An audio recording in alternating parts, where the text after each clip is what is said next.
ಸ್ನೇಹಿತರೆ ನಮಸ್ಕಾರ. ಪರ್ಸನ್ನ ಪರ್ಸ್ನಾಲಿಟಿಯನ್ನೇ ಚೇಂಜ್ ಮಾಡುವಂಥ ತಾಕತ್ತಿರೋದು ಪ್ರಾಣಾಯಾಮದಲ್ಲಿ.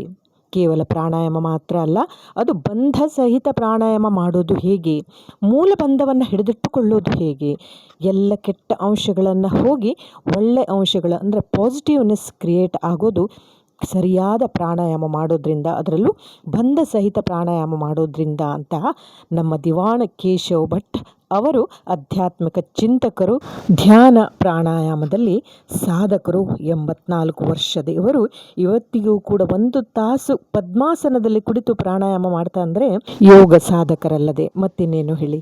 ಸ್ನೇಹಿತರೆ, ಹಿಂದಿನ ವಿಡಿಯೋದಲ್ಲಿ ಇದೇ ಕುರಿತು ಪ್ರಾಣಾಯಾಮದ ಕುರಿತು ಹಲವು ವಿಷಯಗಳನ್ನು ತಿಳ್ಕೊಂಡ್ವಿ. ಇನ್ನೂ ಮುಂದುವರಿದ ಭಾಗವಾಗಿ ಪ್ರಾಣಾಯಾಮದ ಬಗ್ಗೆ ಅಂದರೆ ಯಾವಾಗ ಮಾಡಬೇಕು, ಊಟ ಆದಮೇಲೆ ಮಾಡಬೇಕಾ ಅಥವಾ ಮೊದಲೇ ಮಾಡಬೇಕಾ, ಟೈಮಿಂಗ್ ಸೆನ್ಸ್, ಮತ್ತು ಯಾರು ಮಾಡಬೇಕು ಯಾರು ಮಾಡಬಾರದು, ಹಾಗೆ ಪ್ರಾಣಾಯಾಮದಲ್ಲಿ ಭಸ್ತ್ರಿಕ ಪ್ರಾಣಾಯಾಮ, ಕಪಾಲ್ಭಾತಿ, ಇನ್ನು ಕುಂಭಕ ಪ್ರಾಣಾಯಾಮ ಅಂದರೆ ಏನು ಎತ್ತ ಅದರ ಬಗ್ಗೆ ವಿಶೇಷವಾಗಿ ತಿಳ್ಕೊಳ್ವಾ. ಅವರನ್ನು ಸ್ವಾಗತ ಮಾಡ್ತಾ, ನಮಸ್ಕಾರ ಗುರುಗಳೇ. ನೀವು ಬಾಹ್ಯ ಕುಂಭಕ ಅಂತ ಹೇಳಿದ್ರೆ, ಬಾಹ್ಯ ಕುಂಭಕವನ್ನು ನಾನು ಹೇಳಿ ಬಾಹ್ಯ ಕುಂಭಕವನ್ನ ಮೊದಲು ನಾವು ತಿಳಿದುಕೊಳ್ಳುವ, ಆಮೇಲೆ ಮತ್ತೆ ಅದರ ಪ್ರಯತ್ನವನ್ನು ನಾವು ಆಮೇಲೆ ನೋಡುವ.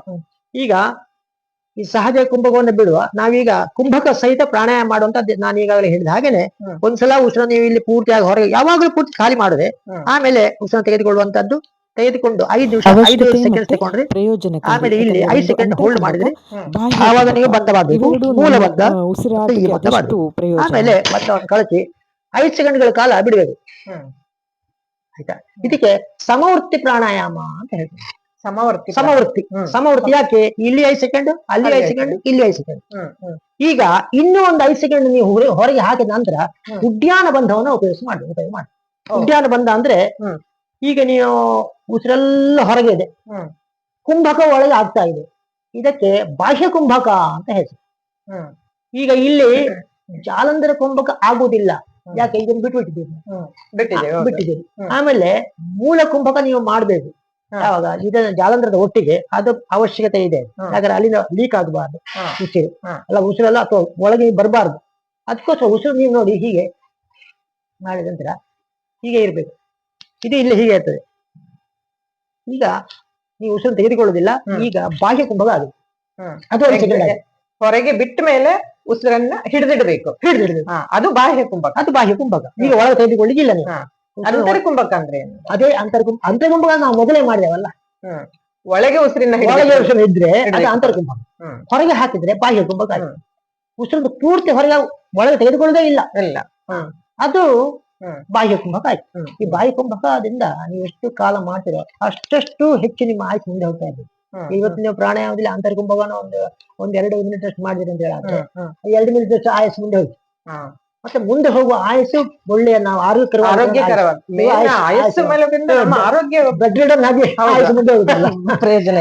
ಪ್ರಯೋಜನ ಇಲ್ಲ. ಅದೇ ಹಾಗಾಗಿ ಅದು ವೆರಿ ಇಂಪಾರ್ಟೆಂಟ್.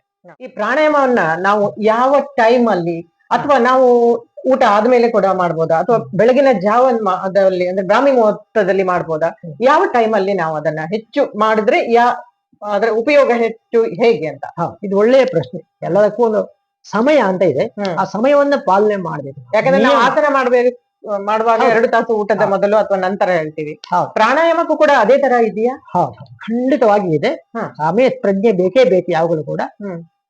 ಬೆಳಿಗ್ಗೆ ಏಳುದೇ ನಾವು ಪ್ರಾತಃ ಕಾಲದಲ್ಲೇ ಹೇಳ್ಬೇಕು. 4 ಗಂಟೆಯಿಂದ 6 ಗಂಟೆವರೆಗೆ ಪ್ರಾತಃ ಕಾಲ ಅಂತ ಇದೆ. 6 ಗಂಟೆಗಿಂತ ಸಾಧಾರಣ 1-1/4 ಗಂಟೆ ಮೊದಲೇ ನಾವು ಎಚ್ಚರ ಹಾಕೊಳ್ಬೇಕು. ಒಂದು 5 ಕಾಲಕ್ಕೆ ಅಥವಾ 5:15 ಆದ್ರೂ ನಾವು ಎಚ್ಚರ ಆಗ್ಬೇಕು. ಅಷ್ಟೇ ಎಚ್ಚರ ಆದ ನಂತರ ನಾವು ಶುದ್ಧವಾಗತಕ್ಕಂಥ ನಿನ್ನೆ ತುಂಬಿಟ್ಟ ನೀರು, 1 ಲೀಟರ್ ನೀರು ತಾಮ್ರ ಪಾತ್ರೆ ತುಂಬಿಟ್ಟಿರ್ಬೇಕು. ಅದು ಫಿಲ್ಟರ್ಡ್ ವಾಟರ್ ಆಗಿರ್ಬೋದು. ಅದನ್ನು ಬೆಳಿಗ್ಗೆ ಒಂದು ಸ್ವಲ್ಪ ಬಿಸಿನೀರು ಮಿಕ್ಸ್ ಮಾಡ್ಕೊಂಡು ಬೆಚ್ಚಿಗೆ ವಾರ್ಮ್ ಮಾಡಿ ಅದನ್ನ ಕುಡಿಬೇಕು. ಖಾಲಿ ಹೊಟ್ಟೆಗೆ ಬ್ರಷ್ ಆದ ನಂತರ ಕುಡಿಬೇಕು. ಕುಡಿದ ನಂತರ ವಿಸರ್ಜನಾ ಕಾರ್ಯಕ್ರಮ ಅಥವಾ ಶೌಚ ಕಾರ್ಯಕ್ರಮಗಳನ್ನ ಮುಗಿಸ್ಕೊಳ್ಬೇಕು.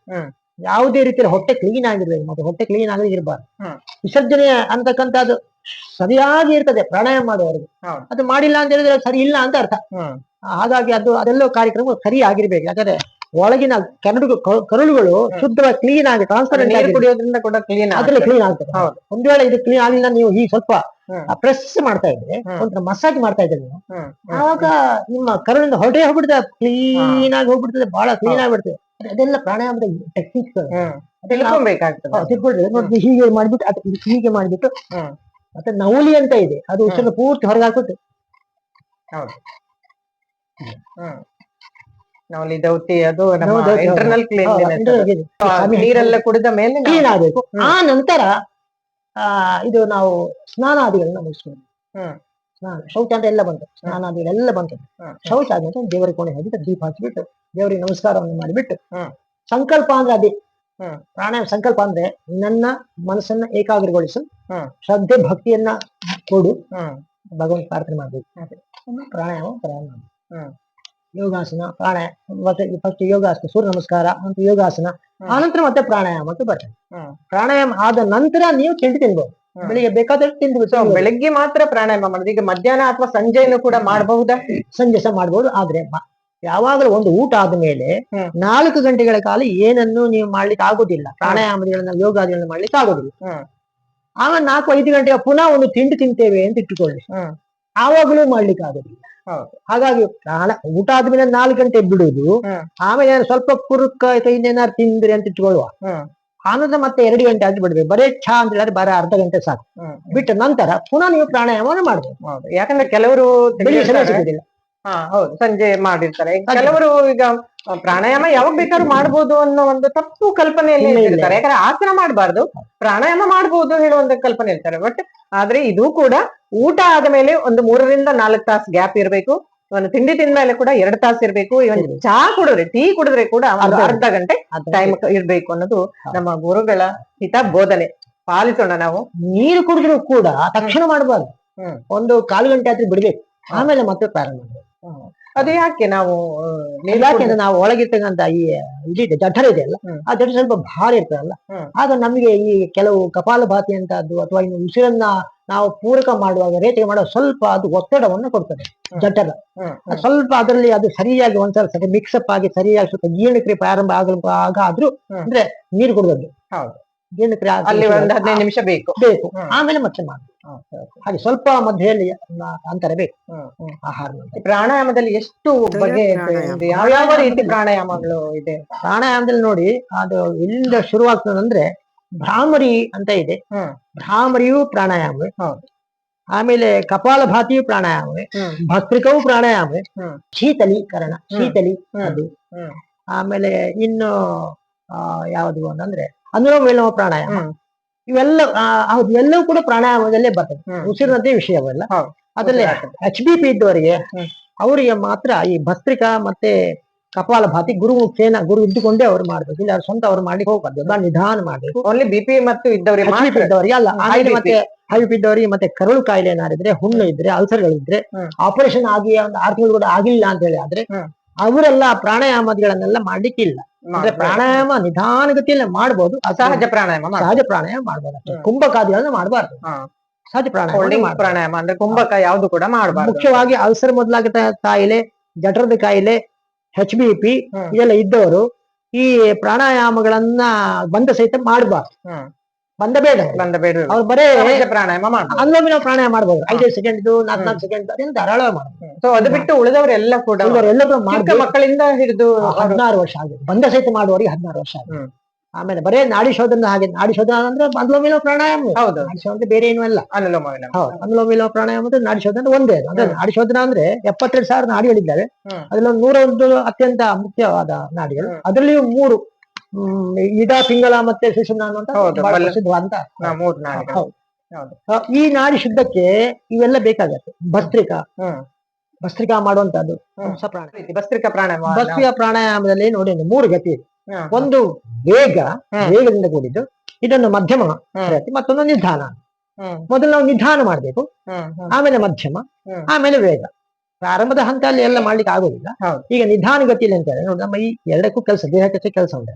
ಹೌದು, ಭಸ್ತ್ರಿಕಾ ಮಾಡೋದ್ರಿಂದ ನೋಡಿ ಉಸಿರನ್ನ ಒಳಗೆ ತಗೊಳ್ಳಂದ್ರೆ ಯಾವಾಗ ನಾವು ಒಂದು ಶಕ್ತಿಯನ್ನು ಉಪಯೋಗ ಮಾಡೋ ಒಳಗೆ ಬೇಕಾಗುತ್ತೆ. ಒಂದು ವಸ್ತು ತೆಗೆದಿಟ್ರೆ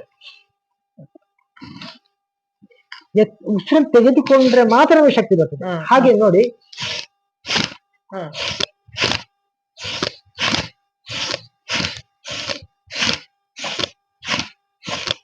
ಇದು ಅಂದ್ರೆ exile forcibly exhale and inhale both both ಎರಡೂ ಕೂಡ ಇಮಿಡಿಯೇಟ್ ತಗೊಳ್ಬೇಕು. ಹೌದು, ಇಮಿಡಿಯೇಟ್ ಒಂದಾಗ್ತಾವ ನೋಡಿ.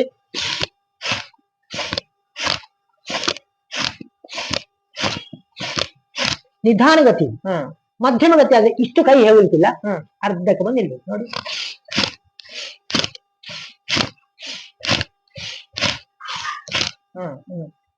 ಮಧ್ಯಮ ಗತಿ ಇಷ್ಟೇ, ತಲೆಯಷ್ಟೇ ಕೈ ಹೋಗ್ಬೇಕಾದ್ದು ಫಾಸ್ಟ್ ಇದೆ.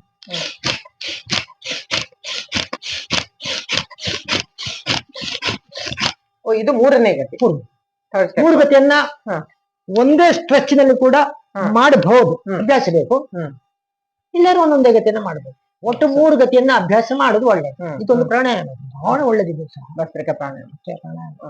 ಸೊ ಇದು ಹೈ ಬಿ ಪಿ ಇದ್ದವರು ಕೂಡ ಮಾಡಬಾರ್ದು. ಇಷ್ಟು ಹೈ ಬಿ ಬರೀ ಹೇಳ್ದಲ್ಲ, ಇಲ್ಲ ಅವ್ರಿಗೆ ಇದೆಲ್ಲ ಇಲ್ಲ. ಹಾರ್ಟ್ ಪ್ರಾಬ್ಲಮ್ ಇದ್ದವರು ಕೂಡ, ಪ್ರಾಬ್ಲಮ್ ಇದ್ದವರಿಗೆ ತೊಂದ್ರೆ ಅದೆಲ್ಲ ಅವ್ರು ಮಾಡಬಾರ್ದು. ಇನ್ನು ಶ್ವಾಸಕೋಶ ತೊಂದರೆ ಇದ್ದವ್ರು ಮಾಡ್ಬೋದು. ಬರೀ ಶ್ವಾಸಕೋಶ ತೊಂದರೆ ಇದ್ದವ್ರು, ಅಲ್ಲೆಲ್ಲ ಕಫಗಳಿಂದೆಲ್ಲ ತುಂಬಿಕೊಂಡಿದೆ ಎಲ್ಲ. ಮೇನ್ ಆಗಿ ನನಗನ್ಸುತ್ತೆ ಅಸ್ತಮ ಇದ್ದವರು ಇದು ಮಾಡ್ಬೋದು, ಅಸ್ತಮ ಇದ್ದವ್ರು ಮಾಡ್ಬೋದು. ಅಸ್ತಮ ಇದ್ದವರು ಇನ್ಫ್ಯಾಕ್ಟ್ ಎಲ್ಲಾ ಪ್ರಾಣಾಯಾಮವನ್ನು ಕೂಡ ಅಸ್ತಮ ಹೋಗಿಬಿಡ್ತದೆ. ಯಾವಾಗ್ಲೂ ಅಲ್ಲ, ಅದಿದ್ದವರು ಎಲ್ಲಾ ಪ್ರಾಣಾಯಾಮ ಮಾಡ್ಬೋದಾ ಅಂತ ಅಲ್ಲ? ಅಸ್ತಮ ಇದ್ದವರ ಎಲ್ಲಾ ಪ್ರಾಣಾಯಾಮ ಮಾಡ್ಲೇಬೇಕು. ಮಾಡಿದ್ರೆ ಮಾತ್ರ ಅವ್ರಿಗೆ ಉಸಿರಾಟ ಸರಿ ಆಗ್ತದೆ. ಮತ್ತೆ ಕೆಲವರಿಗೆ ನೋಡಿ ಬೆಳಿಗ್ಗೆ ಎದ್ದಾಗಿ ಆಕ್ಷಿ ಎಲ್ಲ ಬರ್ತಾವಲ್ಲ, ಸೀನು, ಅದೆಲ್ಲ ಈ ಕಪಾಲಭಾತಿಯಲ್ಲಿ ಮತ್ತೆ ಇದನ್ನ ನಿಲ್ತದೆ, ತಲೆನೋವು ನಿಲ್ತದೆ, ಮೈಗ್ರೇನ್. ಕೆಲವರಿಗೆ ಸ್ವಲ್ಪ ಚಳಿ ಆದ್ರೂ ಕೂಡ ಅವರಿಗೆ ಸೀನು ತುಂಬಾ ಬರ್ತಾ ಇರ್ತದೆ. ಪ್ರಾಣಾಯಾಮ ಬಹಳ ಒಳ್ಳೆಯದು. ಪ್ರಾಣಾಯಾಮದಲ್ಲಿ ಬೇರೆ ಬೇರೆ ವಿಧ ಇದೆ. ಕಪಾಲಭಾತಿ, ಭಸ್ತ್ರಿಕಾ ಇದೆಲ್ಲ ಸೇರ್ತದೆ ಅಲ್ಲಿ. ನೀವು ಭಸ್ತ್ರಿಕಾ ಯಾವಾಗ್ಲೂ ಮಾಡ್ತಾರೆ, ತಲೆನೋವು ಬರೋದೇ ಇಲ್ಲ. ಭಸ್ತ್ರಿಕಾ ಪ್ರಾಣಾಯಾಮ ಮಾಡಿದ್ರೆ ತಲೆನೋವು ಬರೋದಿಲ್ಲ, ಮೈಗ್ರೇನ್ ಕೂಡ ಬರೋದಿಲ್ಲ ಅಂತ ಹೇಳ್ತಾರೆ. ಆದ್ರೆ ಯಾವುದೇ ವಿದ್ಯೆಯನ್ನ ಕಲಿಯುವಾಗ ಗುರುಮುಖೇನ ಕಲಿಬೇಕು ಅನ್ನೋ ಅದು ಮಾಡಿ. ಯಾಕಂದ್ರೆ ಆಯಾ ಡೌಟ್ ಯಾವಾಗ ಬರುವಾಗ ಅದನ್ನ ಗುರು ಹೇಳಿದ ತಕ್ಷಣ ಅದನ್ನ ಗುರು ಹೇಳಿಕೊಡ್ತಾನಲ್ಲ, ಹಾಗಾಗಿ ಗುರುಮುಖೇನ ಮಾಡ್ಬೇಕಾದ್ರೆ. ನೀವು ಟಿವಿಲಿ ನೋಡಿದ್ರೆ ನಿಮಗೆ ಡೌಟ್ ಬಂತ, ಅಲ್ಲಿ ಯಾರಿಲ್ಲ, ಹಾಗದು ಗುರು ಅಲ್ಲ. ಮತ್ತೆ ಗುರು ಹೇಳಿದ ತಕ್ಷಣ ಅದು ಶಿಷ್ಯನ ಹೃದಯಕ್ಕೆ ನಾಡ್ತದೆ, ಪಟ್ಟನೆ ನಾಡ್ತಾರೆ, ಹೋಗಿ ನಿಂತ್ಕೊಂಡ್ಬಿಡ್ತಾರೆ. ಆಗ ಅವನಿಗೆ ಅದು ಒಳ್ಳೆಯ ಗೈಡೆನ್ಸ್ ಸಿಗತ್ತೆ. ಗುರು ಅಂದ್ರೆ ಒಂದು ಮಿತ್ರ ಇದ್ದಾನೆ, ಫ್ರೆಂಡ್ ಇದ್ದಾನೆ. ಆ ರೀತಿಯಲ್ಲಿ ಅದಕ್ಕೆ ನಾವು ಕೂಡ ಗುರುಗಳ ಮುಖಾಂತರನೇ ಕಲೀಲಿಕ್ಕೆ ಬಂದಿದ್ದೇವೆ ಇವತ್ತು ನಾವು. ಹಾಗೆ ಅದು ಗುರುವಿನ ಸಲಹೆ ಇದ್ದುಕೊಂಡು ಮಾಡಿದ್ರೆ ಬಹಳ ಒಳ್ಳೆ. ಹಾಗೆ ಈಗ ಭಸ್ತ್ರಿಕಾದಲ್ಲಿ 3 ಗತಿಯನ್ನು ಹೇಳಿದೆ. ಮತ್ತೆ ಕಪಾಲಭಾತಿಯಲ್ಲಿ 3 ಗತಿ ಇದೆ. ಅದರಲ್ಲಿ 3 ಗತಿ ಕಪಾಲಭಾತಿಯಲ್ಲಿ. ಕಪಾಲಭಾತಿಯಲ್ಲಿ ನೋಡಿ, ನೀವು ಆಗ ಹೇಳಿದಾಗ ಒಂದು ಜಾತಿ ಎಕ್ಸಲೇಷನ್. ನಮಗೆ ಬರೀ ಎಕ್ಸಲೇಷನ್ ಬಗ್ಗೆ ಮಾತ್ರ ನಾವು ತಿಳ್ಕೊಂಡು ನೆನಪಿಟ್ಕೊಂಡ್ರೆ ಸಾಕು. ಅಂದ್ರೆ ನೆನಪಂದ್ರೆ ಅದ್ರ ಕಡೆಯಲ್ಲಿ ಮಾತ್ರ ಲಕ್ಷ್ಯ ಇಟ್ಟರೆ ಸಾಕು. ಇನ್ಹೇಲ್ ನೀವು ಮಾಡ್ತಿರೋ ಇಲ್ವಾ ಆ ಪ್ರಶ್ನೆ ಬೇಡ ನಿಮಗೆ. ಕಪಾಲಭಾತಿ ನೋ ಕ್ವಶನ್, ಇನ್ಹೇಲ್ ಗೊತ್ತಾಗ ಆಟೋಮೆಟಿಕ್ ಅದು ಅದೃಷ್ಟಕ್ಕೆ ಆಗ್ತದೆ. ಆಗದಿದ್ರೆ ನೀವು ಕಪಾಲಭಾತಿ ಆಗುದೇ ಇಲ್ಲ, ಮಾಡೋದಾಗಲ್ಲ. ಎಕ್ಸಲೇಷನ್ ಆಗಲ್ಲ, ಮಾಡ್ಲಿಕ್ಕೆ ಆಗಲ್ಲ ಇನ್ಹೇಲೇಷನ್ ಇಲ್ಲದಿದ್ರೆ. ಹಾಗೆ ಇನ್ಹೇಲೇಷನ್ ಅದು ಮಾಡ್ಲಿಕ್ಕೆ ಮಾಡಿಕೊಳ್ಳೇಬೇಕು, ಎಕ್ಸಲೇಷನ್ ಮಾಡುದು. ಇನ್ಹೇಲೇಷನ್ ಅದೇ ಪ್ರಕೃತಿ ಮಾಡ್ತದೆ. ಹೀಗೆ ನೋಡಿ, ಇದ್ರಲ್ಲಿ ಸಹ 3 ಗತಿ. ಕಪಾಲಭಾತಿ ಮಾಡೋದು ಹೇಗೆ? ಕಪಾಲಭಾತಿಯಲ್ಲಿ 3 ವಿಧ ಪುನಃ: ನಿಧಾನಗತಿ, ಮಧ್ಯಮ, ಆಮೇಲೆ ವೇಗ. ಇದು 3 ಸ್ಥಿತಿಯನ್ನು ನಾವು ಕಲ್ತ್ಕೊಳ್ಬೇಕು. ನಾನು ಒಂದೊಂದೇ ಮಾಡಿ ತೋರಿಸ್ತೇನೆ. ನಿಧಾನಗತಿ ನೋಡಿ, ಅಬ್ಡಾಮೆನ್ ಇದೆಯಲ್ಲ, ಇದು ಯಾವಾಗಲೂ ಒಳಗೆ ಹೊರಗೆ ಹೋಗ್ಬೇಕೇ ವಿನಃ ದೇಹದ ಯಾವುದೇ ಭಾಗ ಅಲುಗಾಡಕೂಡದು. ಹೀಗೆಲ್ಲ ಮಾಡುದು, ಹೀಗೆಲ್ಲ ಮಾಡಬಾರ್ದು. ಯಾವುದು ಎದೆ ಭಾಗ ಆಗಲಿ, ಭುಜದ ಭಾಗ ಆಗಲಿ, ಅಥವಾ ಬೆನ್ನಿನ ಭಾಗ ಆಗಲಿ, ಕೈಕಾಲಿನ ಭಾಗ ಆಗಲಿ, ಕೈ ಆಗಲಿ, ಇಡೀ ದೇಹ ಆಗಲಿ, ಎಲ್ಲೆಲ್ಲೂ ಅಲುಗಾಡಕೂಡದು. ತಟಸ್ಥವಾಗಿರ್ಬೇಕು. ಬರೇ ಹೊಕ್ಕಳಿನ ಭಾಗ ಮಾತ್ರ ಒಳಗೆ ಹೊರಗೆ ಹೋಗ್ಬೇಕು ನೋಡಿ.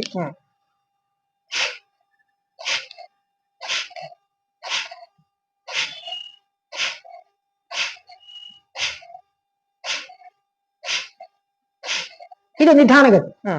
ಈಗ ಮಧ್ಯಮಗತಿ ಅಂದ್ರೆ ಸ್ವಲ್ಪ ಫಾಸ್ಟ್. ಅಂದ್ರೆ ಅದು 2ಕ್ಕೆ ಇದು 1 ಆಗುವ ಸಂದರ್ಭದಲ್ಲಿ ಇದು 2 ಆಗಿದೆ.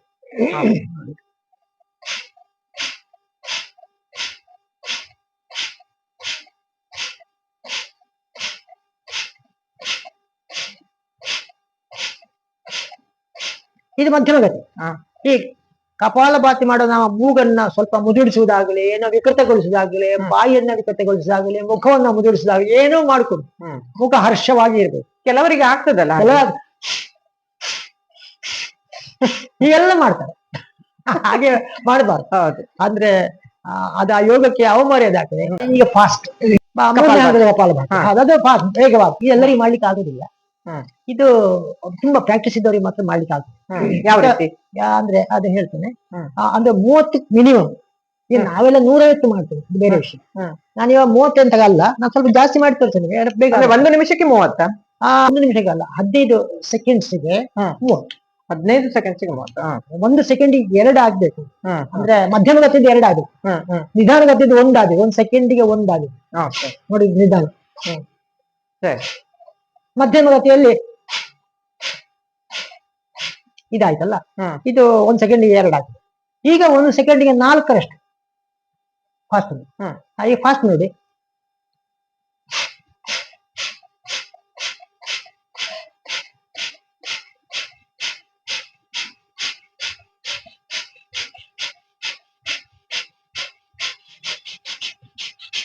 ಇದು ನಿಧಾನಗತಿ ಅಲ್ಲ, ಅಲ್ಲಿ ಫಾಸ್ಟ್ ಇದೆ.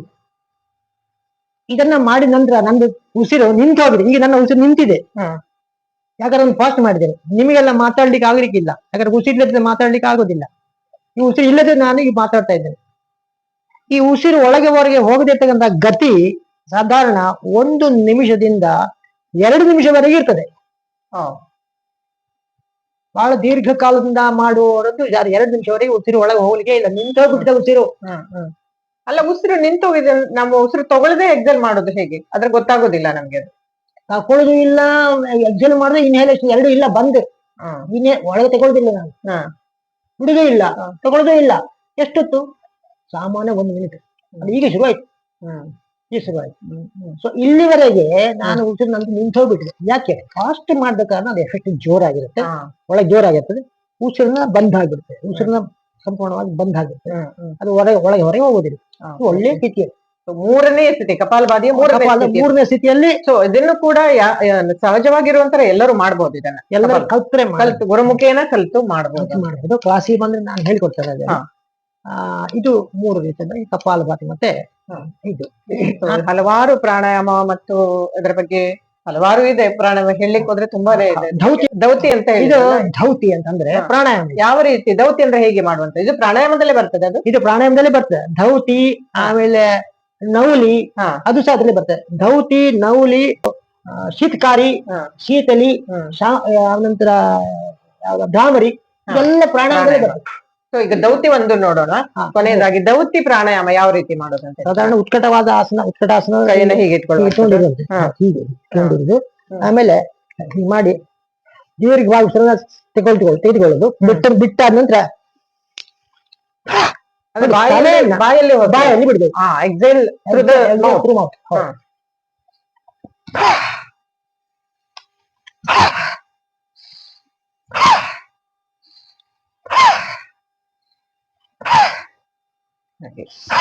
ಇದು ಒಂಥರ ಅಗ್ನಿಸಾರ ಕ್ರಿಯೆ ಅಂತ ಹೇಳ್ತಾರೆ. ಎಲ್ಲ ಜೀರ್ಣ ಆಗ್ಬಿಡ್ತದೆ. ಜೀರ್ಣಕ್ರಿಯೆ ಯಾರು ಸರಿಯಾಗಿಲ್ಲ ಅದೆಲ್ಲ ಸರಿಯಾಗ್ಬಿಡ್ತದೆ.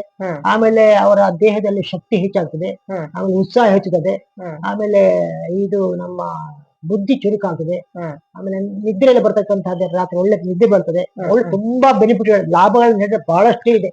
ಧೌತಿಯಲ್ಲಿ ತುಂಬಾ ಇದೆ. ಧೌತಿಯಲ್ಲಿ ಇದೆ, ಇಡೀ ಪ್ರಾಣಾಯಾಮದಲ್ಲೇ ಇದೆ. ಎಲ್ಲ ಪ್ರಾಣಾಯಾಮದಲ್ಲೂ ಕೂಡ ನಮ್ಮ ಜೀವನದ ಸಾರವೇ ಅಡಗಿದೆ ಅಂತ ನಮ್ಮ ಗುರುಗಳು ದಿವಾನ್ ಕೇಶವ್ ಭಟ್ರು ಹೇಳ್ತಾ ಇದ್ದಾರೆ. ಗುರುಗಳೇ, ಇನ್ನು ಮುಂದೆ ಕೊನೆಯದಾಗಿ ಏನಾದ್ರು ಪ್ರಾಣಾಯಾಮದ ಬಗ್ಗೆ ನಮ್ಮ ವೀಕ್ಷಕರಿಗೆ? ಹಾಗಾಗಿ ಪ್ರಾಣಾಯಾಮ ಅಂತಂದ್ರೆ ಇದು ನಾವು ನೀವು ಮಾಡಿಕೊಂಡದಲ್ಲ. ಇದು ಋಷಿಮುನಿಗಳಿಂದ ಪ್ರಣೀತವಾದದ್ದು, ನಮಗೆ ಅವರು ಕೊಟ್ಟದ್ದು. ಈ ಕೊಟ್ಟಿರ್ತಕ್ಕಂಥದ್ದು ಯಾರಿಗೆ ಕೊಟ್ಟಿದಾರಪ್ಪ ಅಂದ್ರೆ ಅವರ ಮಕ್ಕಳಾಗಿರ್ತದೆ, ನಮಗೆ ಕೊಟ್ಟಿರ್ತಾನೆ.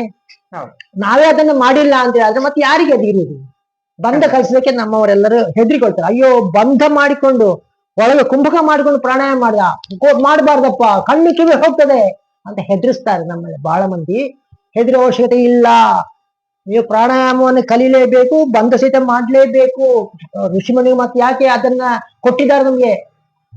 ಘೇರಂಡ ಸಂಹಿತ ಇದೆ, ಹಠಯೋಗ ಪ್ರದೀಪಿಕ ಇದೆ, ಇದರೆಲ್ಲ ಸವಿಸ್ತಾರವಾಗಿ ಅದರ ಬಗ್ಗೆ ವಿಮರ್ಶೆ ಮಾಡಲಾಗಿದೆ. ಅವಶ್ಯವಾಗಿ ಎಲ್ಲರೂ ಅದನ್ನ ಪ್ರಾಣಾಯಾಮವನ್ನು ಕಲಿಬೇಕು. ನಮ್ಮ ಆರೋಗ್ಯವನ್ನು ಹೆಚ್ಚಿಸಿಕೊಳ್ಬೇಕು. ನಾವು ದಿನ ದಿನ ನಾವು ಲವಲವಿಕೆಯಿಂದ, ಉತ್ಸಾಹದಿಂದ ನಾವು ನಮ್ಮ ದೈನಂದಿನ ಜೀವನವನ್ನು ನಾವು ಮಾಡ್ತಾ ಇರಬೇಕು. ಆರೋಗ್ಯವನ್ನು ಹೆಚ್ಚಿಸಿಕೊಳ್ಬೇಕು. ಆರೋಗ್ಯ ಎಲ್ಲ ನಮ್ಮ ಕೈಯಲ್ಲೇ ಇದೆ, ನಮ್ಮ ಅಂಗೈಯಲ್ಲಿ ನಮ್ಮ ಆರೋಗ್ಯ ಇದೆ. ಹಾಗಾಗಿ ನಾವು ಯಾರಿಗೆ ಆರೋಗ್ಯ ಇದೆ ಅಂದ್ರೆ ಈ ಪ್ರಾಣಾಯಾಮ ಯಾರು ಮಾಡ್ತಾರೆ ಅವರಿಗೆ ಅವರಿಗೆ ಅವರ ದೇಹ ಬಳಲುವುದಂತ ಇಲ್ಲ. ನನಗೆ ಆ ನೋವು ಈ ನೋವು ಅಂತ ಆಗ್ತಾ ಇದೆ ಅಂತ ಹೇಳೋ ಕ್ರಮ ಇಲ್ಲ. ನೋಡಿ, ಕೈಕಾಲು ಮೊಣಕಾಲು ಯಾವ ಪ್ರಾಬ್ಲಮ್ ಇಲ್ಲ. ನೋಡಿ, ಮೊಣಕಾಲನ್ನ ನೀವು ಹೀಗೆ ಇಟ್ಟುಕೊಂಡು ನೋಡಿ, ಹೀಗೆ ಬೇಕಿದ್ರೆ ಮಾಡ್ಬೋದು, ನೋಡಿ ಹೀಗೆ ಬೇಕಿದ್ರೆ ಮಾಡ್ಬೋದು.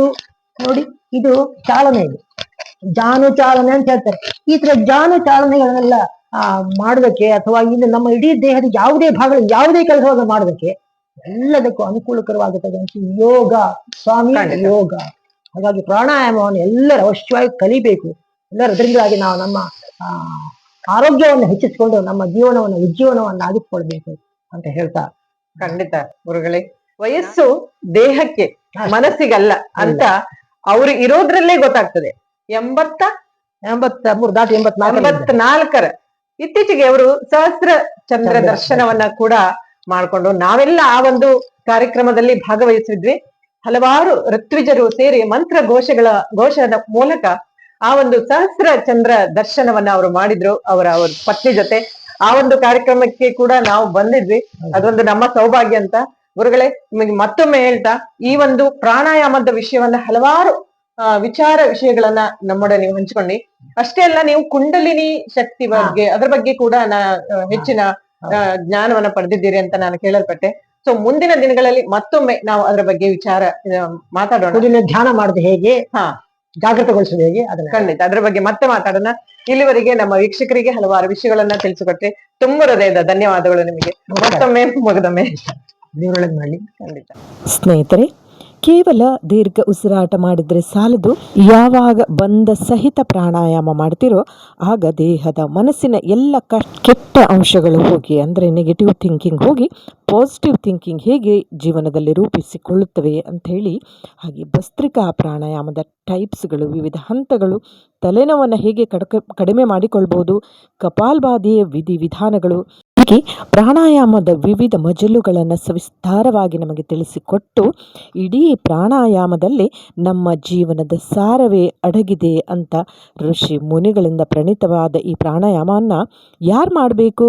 ಅವರ ಮಕ್ಕಳಾದ ನಾವೇ ಮಾಡಬೇಕು ಅಂಥೇಳಿ ಅತಿ ದೀರ್ಘವಾಗಿ ಸವಿಸ್ತಾರವಾಗಿ ತಿಳಿಸಿಕೊಟ್ಟ ದಿವಾಣ ಕೇಶವ್ ಭಟ್ಟರ್ 84 ವರ್ಷದ ಹಿರಿಯರು, ಯೋಗ ತಜ್ಞರು, ಆಧ್ಯಾತ್ಮಿಕ ಚಿಂತಕರು. ಅಷ್ಟೇ ಅಲ್ಲ, ಇವತ್ತಿಗೂ ಕೂಡ ಸ್ಥಳೀಯ ಮೆಸ್ಕಾಂ ಸಂಸ್ಥೆಯಲ್ಲಿ ವ್ಯಕ್ತಿತ್ವ ನಿರ್ಮಾಣ ಹಾಗೂ ವ್ಯಕ್ತಿತ್ವ ವಿಕಸನ, ಮಾನಸಿಕ ಒತ್ತಡ ಮತ್ತು ನಿವಾರಣೆ ಕುರಿತು ಸಂಪನ್ಮೂಲ ವ್ಯಕ್ತಿಯಾಗಿ ಸುಮಾರು 8 ವರ್ಷಗಳಿಂದ ತರಬೇತಿಗಳನ್ನು ನಡೆಸಿಕೊಂಡು ಇವತ್ತಿಗೂ ಬರುತ್ತಿದ್ದಾರೆ. ಇವರ ಅಂತಃಕರಣ ಎಂಬ ಒಂದು ಆಧ್ಯಾತ್ಮಿಕ ಚಿಂತನೆಗಳ ಚೊಚ್ಚಲ ಕೃತಿ ಬಿಡುಗಡೆಯಾಗಿದೆ.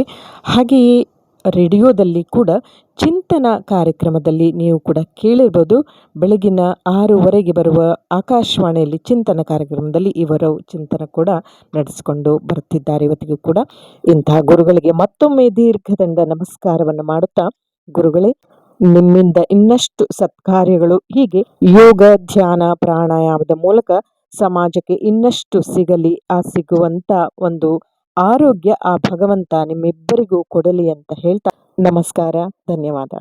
ಸ್ನೇಹಿತರೆ, ಇದಾಯಿತು ಪ್ರಾಣಾಯಾಮದ ವಿಶೇಷ ವಿಡಿಯೋ.